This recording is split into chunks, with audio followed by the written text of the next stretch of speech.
dans le désert, les peuples mouraient, les peuples criaient, ils étaient assoiffés.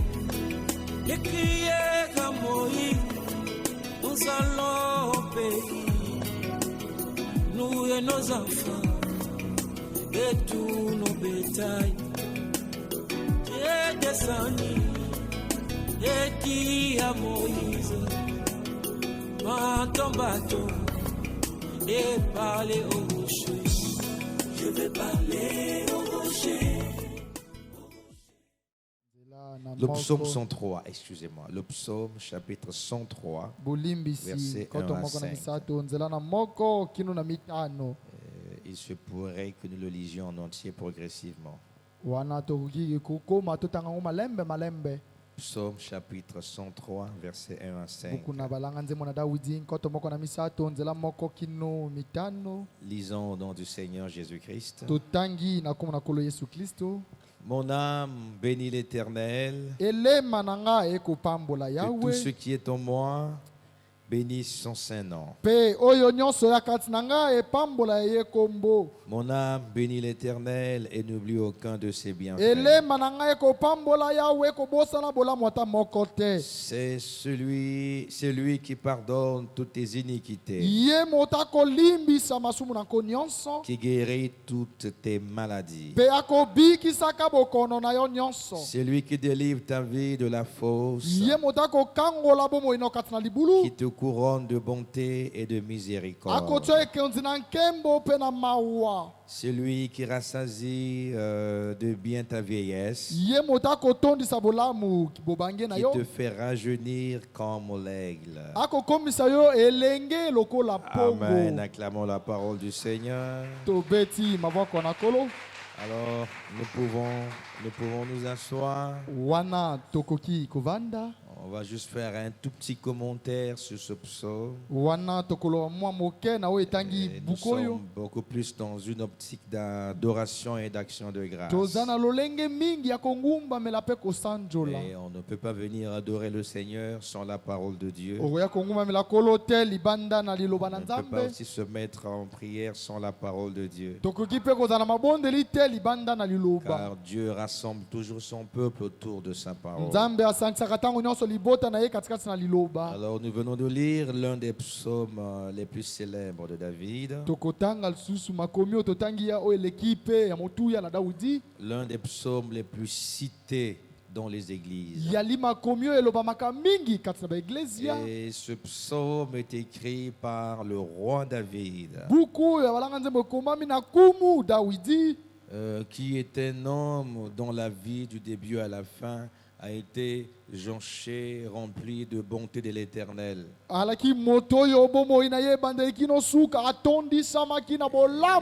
Et vu tout ce que le Seigneur faisait pour lui, David avait une logique. Il n'oubliait jamais d'où Dieu l'a pris. Amen. Il sait d'où Dieu l'a pris. Déjà, c'était un homme qui était à peine un berger de chèvres et de brebis. Alors, quand on est mis à la disposition des animaux à l'époque, cela sous-entend qu'il n'a pas fait de longues études. Et dans la logique humaine, quand tu n'as pas fait de longues études, il est difficile pour toi d'occuper les plus hautes fonctions. Alors, vous comprendrez que l'élévation de l'homme ne dépend pas de ses capacités physiques. L'élévation de l'homme ne dépend pas de ses capacités intellectuelles. Car l'élévation ne vient ni de l'Orient ni de l'Occident. L'élévation vient de l'Éternel. Et le Dieu qui connaissait David avant même sa naissance avait planifié le parcours de la vie de David. Et le jour où Dieu envoie le prophète Samuel pour aller oindre David, David n'était au courant de rien. Il était ignorant du plan qui avait déjà été arrêté dans le conseil divin. Et même quand le prophète arrive à domicile, David était même absent. Il n'était pas là. Alors, si cela ne dépendait que du prophète, un complot aurait pu être fait contre David, entre le prophète et le père de David. Parce que apparemment David ne remplissait pas les critères pour être roi. Il ne remplissait pas les critères pour recevoir une onction spéciale. Et de façon apparente, les frères aînés de David semblaient remplir les conditions selon les hommes.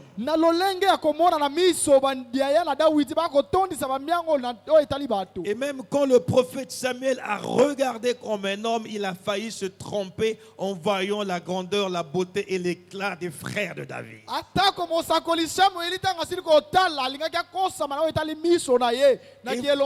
Et vous devez savoir que quand Dieu veut accomplir sa volonté pour ses élus, même le prophète le plus haut ne peut pas modifier le plan de Dieu pour ses élus. Quand Samuel a voulu faillir, Dieu a dit non, Samuel. Moi, l'Éternel, je ne suis pas un homme. Il dit les hommes regardent à ceux qui brillent, mais moi je regarde le cœur. Les gens que tu regardes sont apparemment bons, ils sont apparemment grands devant toi, mais ils n'ont pas le cœur qu'il faut pour remplir la mission que je veux confier à un homme. Il y a un cœur que j'avais prédisposé à recevoir cette grâce. C'est pas parce que la personne n'est pas là physiquement que moi, Dieu, je vais changer mon plan. Faites venir le petit David, car il a trouvé grâce devant ma face. Alors vous devez comprendre par là que quand la saison de ta rencontre avec Dieu arrive, quand la saison de ta visitation arrive, il n'y a rien au monde qui pourrait arrêter ça. Et si Dieu décide de te visiter en 2019, il n'y a aucune circonstance ni aucun individu qui empêcheront Dieu de le faire. Et si Dieu décide de te visiter à Sublime Alliance, même moi son serviteur, je ne pourrai pas empêcher cela. Il me rappellera à l'ordre parce que sa volonté est supérieure à la mienne. Alors là, quand David arrive, Dieu confirme que c'est lui, l'homme, qui devait recevoir l'onction. Remarquez que quand il a reçu l'onction, c'était pour être roi.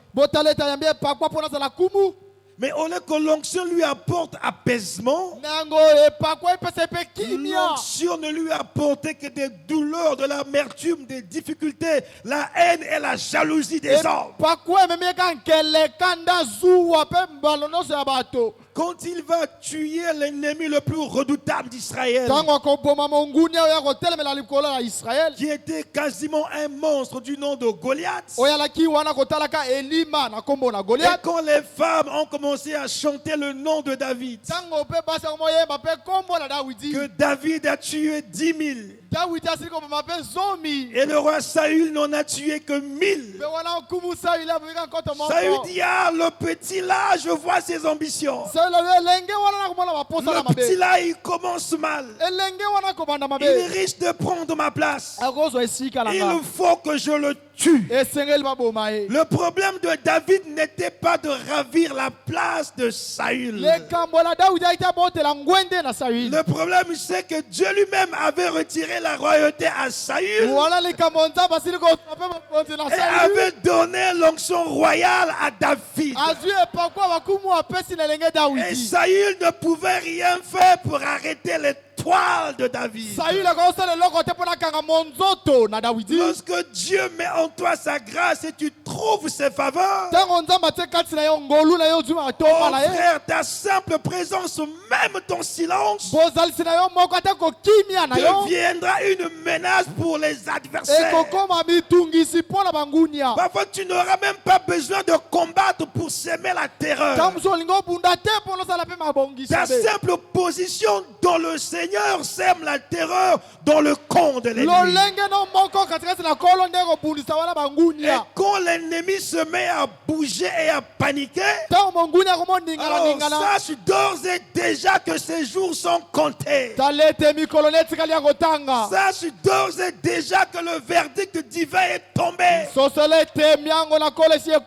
Et sa haine contre toi ne pourra qu'augmenter les faveurs de Dieu à ton égard. Alors Saül s'est lancé dans une guerre sans merci contre David.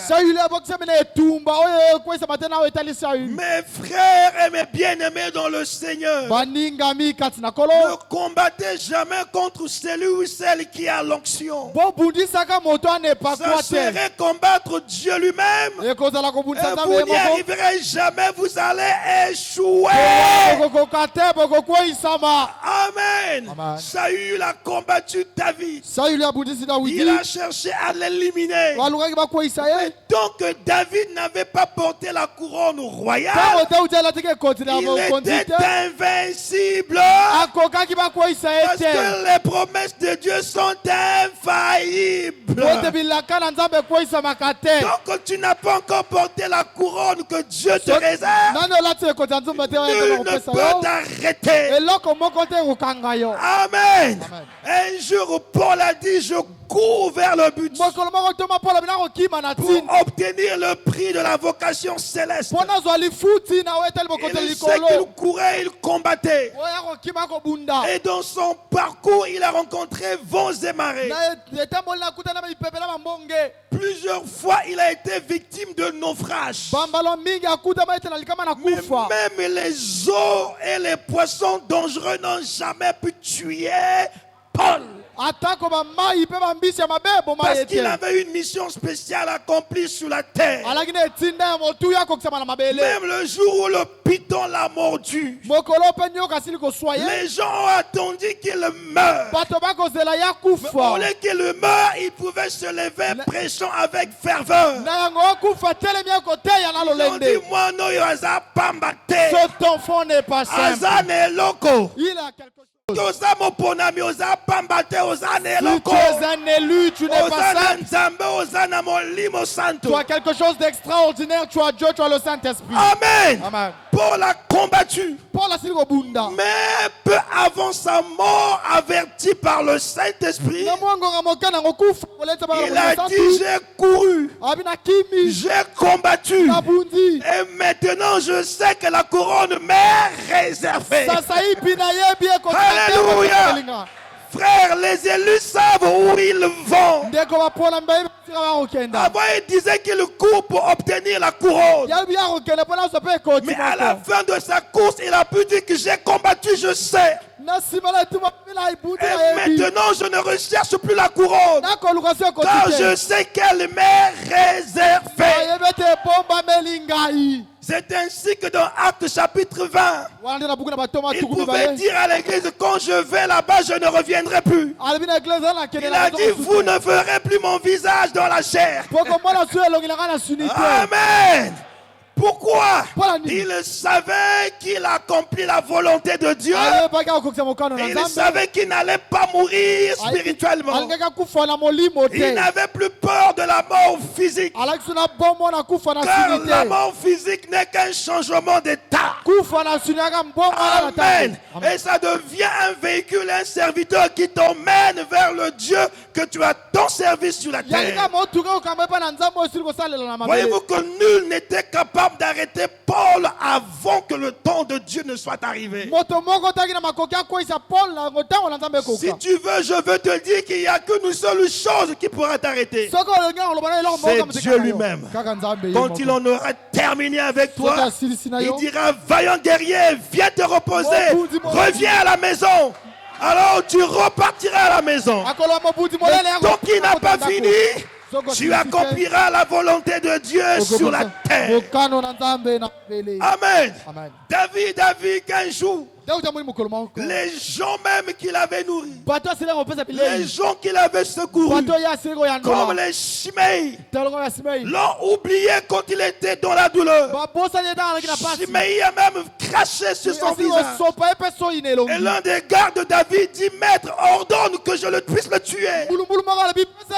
David dit non. Peut-être que c'est Dieu qui a permis ça, qu'il crache sur moi afin qu'il voie mon affliction et il se souviendra de moi. Amen. Il a continué à subir des moments difficiles. Absalom, son enfant de la chair, a fait une rébellion. David a quitté Jérusalem. Il est parti se réfugier hors de Jérusalem. Par la grâce de Dieu, il est revenu au trône. Et ainsi de suite. Alors, à un moment donné dans son histoire, quand il pouvait s'asseoir, ressasser son parcours, penser à son parcours, alors il réalise que les bontés de l'Éternel dans sa vie sont incommensurables. Il ne pouvait même pas les quantifier. Il se regarde et il parle à son âme. Il dit, mon âme, bénis l'Éternel, que tout ce qui est en moi bénisse son Saint-Nom. L'homme est composé, dit le savant, de 3 parties: le corps, l'esprit et âme. Oh, sublime alliance, mon frère, ma soeur, laisse qu'en 2019, toute ta vie, tout ce qui est en toi bénisse le nom de l'Éternel. Dans tout ce que tu feras, dans tout ce que tu t'entreprendras, bénis le nom de l'Éternel. Mon âme bénit l'Éternel et n'oublie aucun de ses bienfaits. Vous savez, l'homme est insatiable. Il prie aujourd'hui, Dieu exauce, mais dans 2 matins il oublie ce que Dieu a fait. Dans 2 matins, le même homme, la même soeur fera la prière. Oh Dieu, pourquoi n'entends-tu pas ma voix? Pourquoi m'as-tu abandonné? Tu as oublié que hier tu avais prié le Seigneur, Dieu t'avait exaucé. Quand ça ne marche pas, oh, je suis venu sur la terre accompagner les autres. Et vous le verrez abandonner le Seigneur. Non monsieur, non madame, peu importe ce par quoi vous passez, n'oubliez jamais même le plus petit bienfait de l'Éternel. Même le plus petit, ne l'oubliez jamais. Le fait que tu sois compté parmi les vivants, c'est le plus grand bienfait.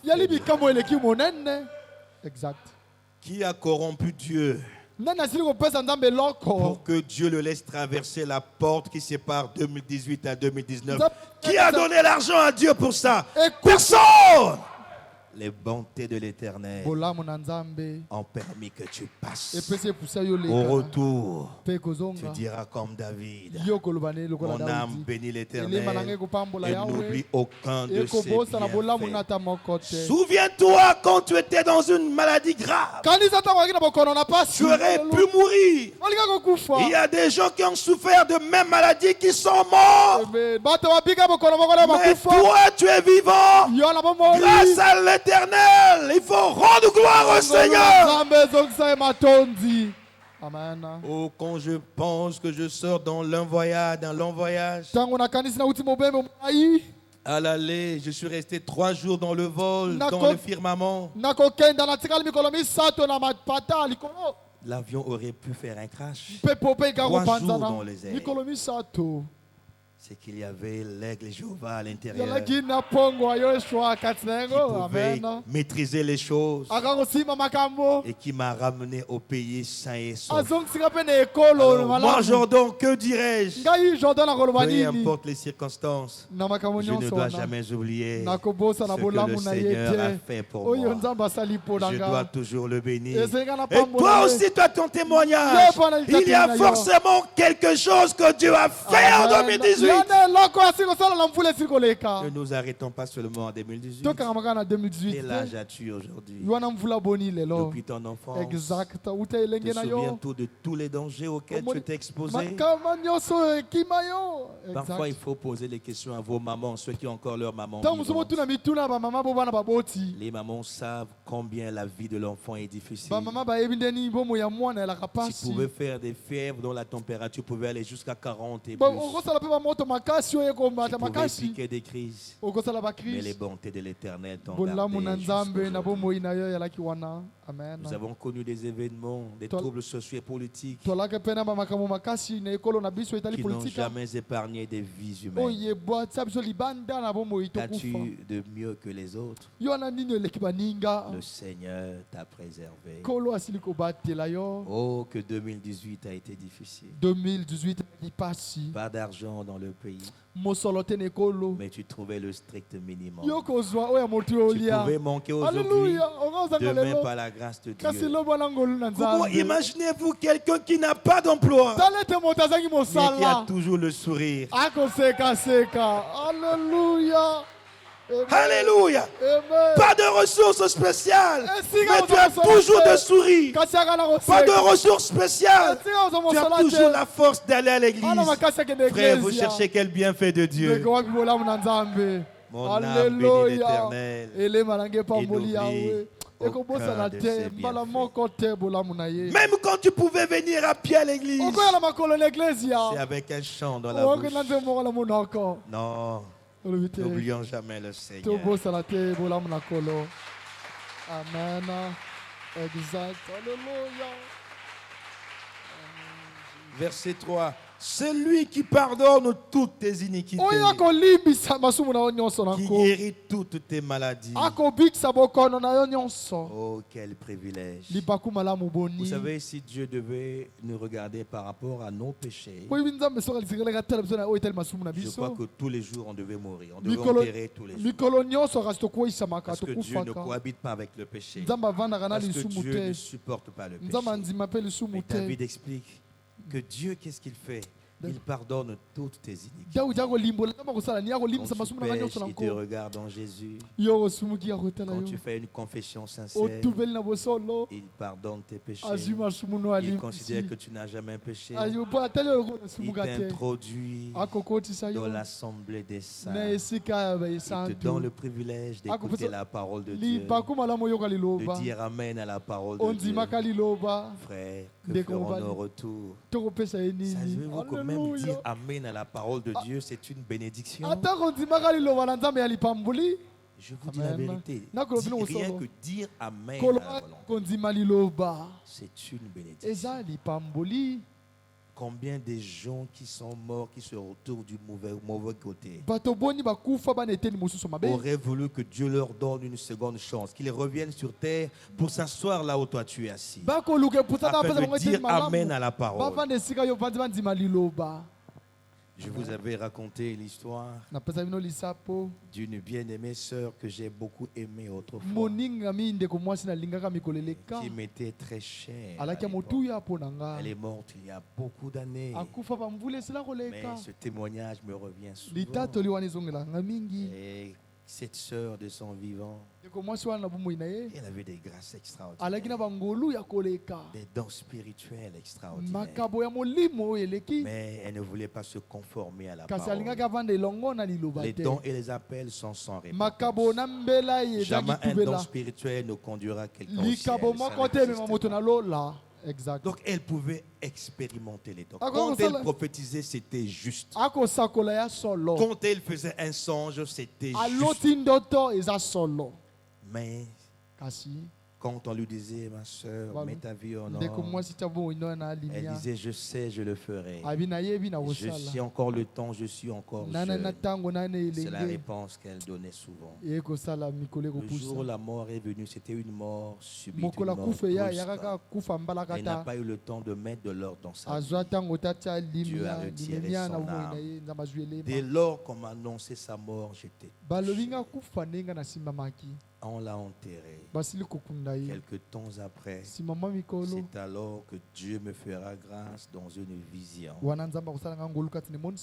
Je me retrouve dans l'au-delà, dans un monde différent du nôtre, où je vois cette sœur de moi, où elle implorait mes faveurs. Elle disait, je sais que tu es un véritable serviteur de Dieu.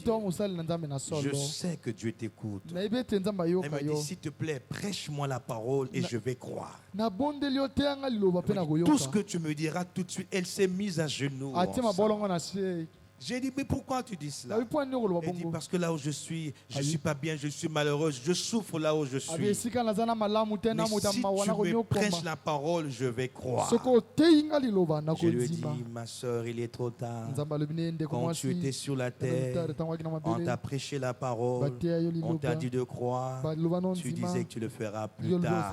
J'ai dit, je sais que Dieu m'écoute, mais je n'ai pas le pouvoir de te sauver maintenant. Elle s'est mise à pleurer. Et la vision m'a quitté. Voyez-vous combien elle souhaiterait être là où tu es pour qu'elle dise Amen, pour avoir le ticket du ciel. Parfois, il y a des choses apparemment petites que nous négligeons, mais qui sont fondamentales, qui sont très importantes. Combien de gens sont malades il y a 6 mois à l'hôpital, qui n'ont plus jamais entendu un pasteur leur prêcher la parole, qui n'ont même plus la grâce de chanter un seul cantique, qui aimerait que la guérison vienne pour qu'ils viennent à la maison de Dieu, ne fût-ce que chanter. David disait, je suis dans la joie quand on me dit allons à la maison de l'Éternel. Vous devez prendre les choses de Dieu au sérieux. Verset 4. Celui qui délivre ta vie de la fosse, qui te couronne de bonté et de miséricorde. La vie sur terre est émaillée de pièges de l'ennemi, des difficultés.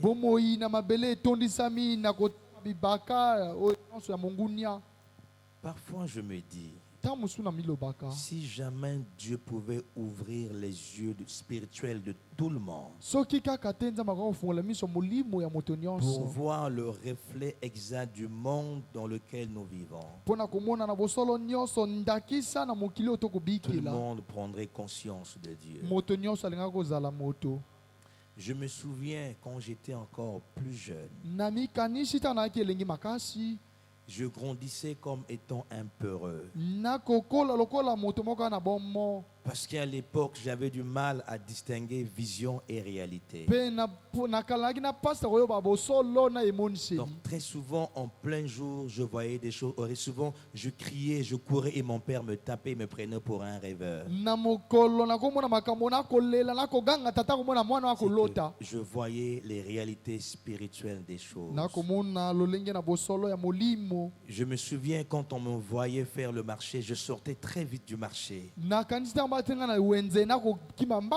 Parce que les marchés, c'est l'un des endroits les plus horribles.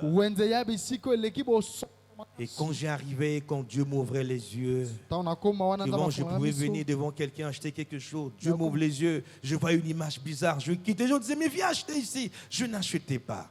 Je cherchais à vite quitter le marché. Toi qui vas au marché tous les jours, si Dieu pouvait ouvrir tes yeux pour savoir les pratiques que font ceux qui vendent ce que tu manges, je ne prendrai plus ta vie à la légère. Alors, la vie est pleine de dangers. Même le chemin que tu parcours pour arriver chez toi peut être jonché de dangers. Regardez, récemment quand j'étais à Pointe-Noire, il s'est passé un événement affreux. C'était un dimanche, un monsieur sort d'une certaine église. Et arrivé quelque part, étant debout, on n'a jamais compris avec précision ce qui s'est passé. Quand la tête de la personne tombe comme décapitée, la tête complètement à terre, ça s'est passé en plein jour. Les gens étaient dans les mois, dans l'effroi. Qu'est-ce qui s'est passé? Quand la police vient faire le constat, ils disent qu'il y a quelqu'un qui a fait ça. Il y a une personne qui l'a assassiné. Les témoins disent non, nous étions là. Nous avons vu comment sa tête a quitté son corps et se retrouvé à terre. Une vie s'est arrêtée comme ça. Peut-être que ça pouvait arriver. Il y a tellement d'occultisme dans ce pays. Il y a tellement de magie dans notre pays. Ne protégez pas, on ne pouvait plus vivre dans ce pays. Si tu peux dormir et te réveiller, c'est qu'il y a une force qui te garde. Alors mon âme bénit l'Éternel et n'oublie aucun de ses bienfaits. Qui te couronne de bonté et de miséricorde. Au-delà de toutes les difficultés qu'il y a sur la terre, Dieu te donne une couronne spéciale. Et tu sais ce que c'est que cette couronne? Les bontés et la miséricorde de Dieu sont ta couronne. Et cela t'accompagne jusqu'au dernier instant que tu passeras sur la terre. C'est lui qui rassasie de bien ta vieillesse, qui te fait rajeunir comme l'aigle. Oh, l'église est en majorité jeune, mais pourtant Dieu a d'ores et déjà rempli les conditions de ta vieillesse. La parole te promet que Dieu rassasie de bien ta vieillesse, que Dieu te réserve une vieillesse heureuse. Tu n'auras pas une vieillesse malheureuse. Amen. Celui qui écrit ce psaume, David injuré a dit, j'ai été jeune et j'ai vieilli. Mais jamais je n'ai vu le juste abandonné, ni sa postérité mendiant son paix. Moi, Jordan, si Dieu le permet, je ne m'inquiète pas de ma vieillesse. Je ne m'inquiète pas de ce que je mangerai quand je serai vieux. Je sais qu'il a une abondance qui m'attend pendant ma vieillesse. Et les biens dont Dieu me rassasie pendant ma vieillesse, ce n'est pas seulement les biens physiques, ce n'est pas seulement les biens matériels, il y a aussi les biens spirituels. Et que jusqu'à ma vieillesse, je garderai la foi. Je mourrai dans la foi. Il n'y a pas une meilleure bénédiction que de mourir dans la foi. Alléluia. Comme Siméon, qui pouvait dire, oh Dieu, tu peux maintenant laisser ton serviteur aller se reposer, car mes yeux ont vu ta gloire. Il était vieux, il attendait la promesse, et Dieu a rassasié de bien sa vieillesse. Oh, y a-t-il une meilleure mort que celle dans le Seigneur? Y a-t-il une meilleure vieillesse que celle dans le Seigneur? Ceux qui n'ont pas le Saint-Esprit, quand ils vieillissent, ils deviennent un peu toqués. À force que les cheveux blancs viennent, c'est la bêtise qui évolue. Et souvent on finit par être sorcier. Je bénis Dieu parce que je ne serai jamais sorcier, même Dieu. Même étant vieux, je continuerai à communiquer le Saint-Esprit. Même étant vieux, je continuerai à prêcher le message. Il rassasie de bien ta vieillesse. Vois-tu quel héritage tu laisses à tes enfants? Même quand tu auras un troisième pied, un petit bâton, tes enfants ne craindront pas que tu les bouffes. Ils sauront que notre maman, notre mémé est une servante du Seigneur. Alléluia! Ils seront autour de toi pour t'accompagner jusque dans tes derniers instants. Et même si les hommes pourraient t'abandonner, il y a une armée céleste qui sera là, qui veillera jusqu'au dernier souffle. Ils te prendront et te ramèneront à la maison. Oh, que je me sens bien. Il te fait rajeunir comme l'aigle. Frère, sœur, il y a des moments où nous faiblissons à cause de l'adversité, à cause des difficultés. Mais Dieu, par le Saint-Esprit, fait quelque chose. Il te rajeunit comme l'aigle. Ça veut dire qu'il te fortifie. N'avez-vous pas constaté que 2018 était difficile? Il vous a rajeuni comme l'aigle. Le diable attendait que tu ne crois plus la parole. Mais tu es encore là à croire la parole et à dire Amen. Pourquoi? Il t'a rajeuni comme l'aigle par la parole et par le Saint-Esprit. Tu pouvais tituber. Vous savez, souvent j'aime suivre les films de Kung Fu. J'ai mon esprit pour prêcher la parole. Et il y a une certaine catégorie, un certain niveau dans la bataille. Tu verras un maître de Kung Fu a besoin de vin. Il prend les vins pour s'enivrer. Et quand il est ivre, il titube. Il fait comme s'il va tomber. Mais il ne tombera pas. Il devient pire qu'avant. Ma confiance, ma casse. Quand l'adversaire aura dit, oh, il va tomber. Quand tu t'approches aujourd'hui, il confie à Gaïa. Amen. C'est ce qui arrive dans notre vie. Quand le combat fait rage, quand la bataille fait rage, nous prenons le vin spirituel, nous prenons le Saint-Esprit, nous prenons la révélation. Alors là, nous sommes des XOR. Alléluia. Amen. Nous pouvons cracher le feu comme des dragons. Alléluia. Oh, il te rajeunit comme l'aigle. Il ne rajeunit pas seulement spirituellement. Il rajeunit aussi physiquement. Bien certains, tu as des gens qui me disent, l'homme de Dieu, mais tu es en train de rajeunir. C'est pas moi, c'est la parole. Le Saint-Esprit rajeunit. La parole de Dieu rajeunit. Frère, il y a des moments où tout le monde a il y en a une période où les gens peuvent dire que tu es en train de vieillir. Ce n'est pas à toi de faire, de mettre de n'importe quoi. Écoute la parole. Prie, loue le Seigneur. Les mêmes gens reviendront. Ah, oui, c'est le mystère là qui s'accomplit. Oui, j'ai rajeuni. Il nous rajeunit comme l'aigle. Quand tu laisses tout ce que tu peux mettre, les gens s'attendent de te maquiller, les gens s'attendent que tu puisses vieillir. As-tu rouge à lèvres, mes beautés aussi la tête? Mais tu n'as pas mis de rouge à lèvres de plus en plus belle. Pantalon, mais moi, lui, aussi la tête. Il te rajeunit comme l'aigle. Il te donne la véritable beauté.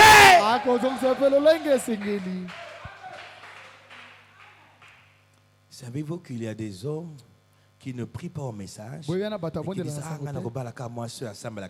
moi je reste pour épouser. Mais il y a ça qui va tirer, tu vas l'épouser pour quelle raison? Ils connaissent le secret.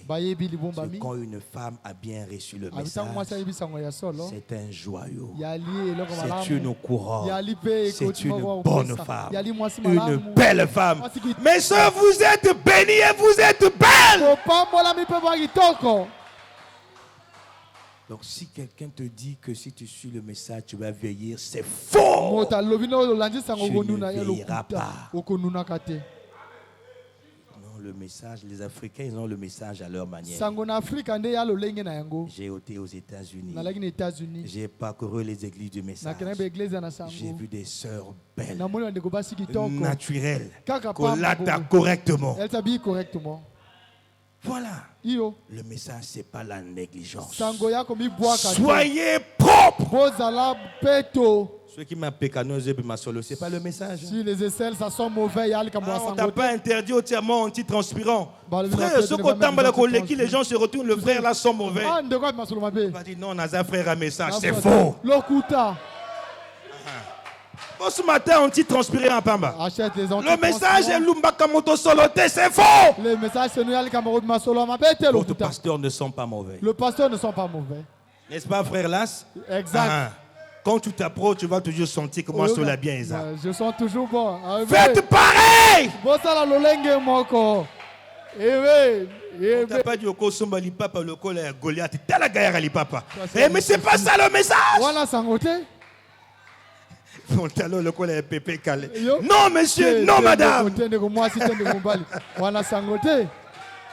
Ne donnez pas accès au diable. Amen. Amen. S'habiller décemment est différent de s'habiller négligemment. C'est deux choses différentes. Décemment et négligemment, c'est pas la même chose. Il n'a pas dit que pasteur a le but de non, je n'ai pas dit ça. Tu n'as jamais reçu le Saint-Esprit. Soyez équilibrés. Bon, moi, je n'ai jamais trouvé les femmes du monde la plus belle que celles qui sont en message. Sincèrement, sans blague. Je vous dis la vérité. Quand une femme met ces trucs-là, je sens un dédain quand je la regarde.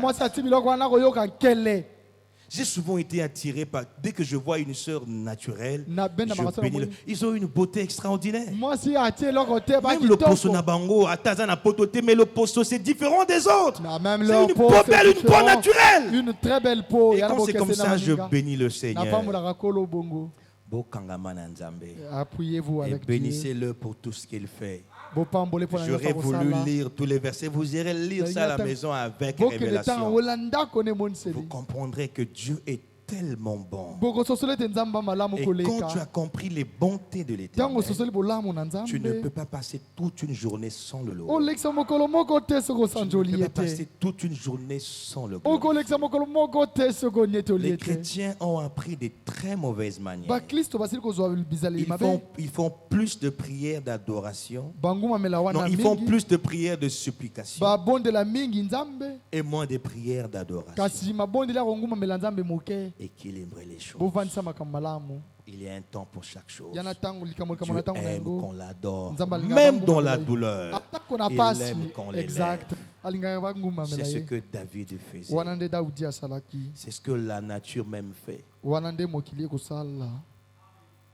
Le coq, même s'il sait qu'il y a un chat quelque part dans la zone qui le menace de le tuer, de le bouffer, quand il est 4 ou 5 heures, le coq va chanter.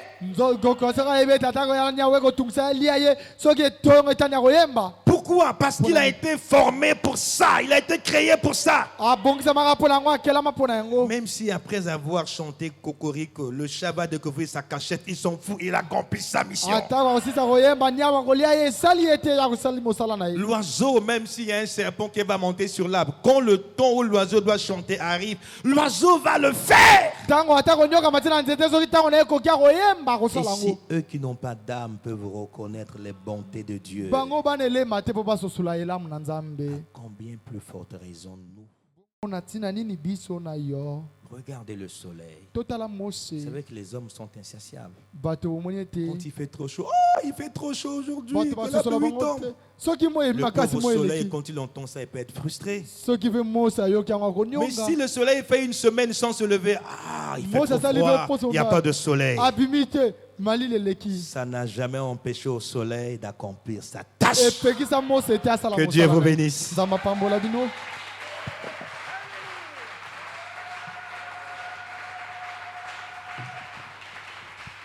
Est-ce qu'on peut acclamer le Seigneur? Est-ce qu'on peut acclamer le Seigneur? Quelqu'un a-t-il été béni par cette exhortation? Que Dieu soit loué. Alors, bien-aimés, mettons en application cette exhortation. Les frères, on va adorer le Seigneur. Frère béni monte. On ne vous force pas. C'est l'expression du cœur. Lorsqu'on évolue dans la foi, un jour pendant un culte, il y a un bien-aimé à l'époque qui avait fait une déclaration. Quand on se voit, on rit toujours. C'est en Kituba, il avait dit, betoke doré tatanzambi. Il voulait dire adorer, mais betoke doré tatanzambi. Donc, betoke doré tatanzambi. Betoke adorer. Tatanzai,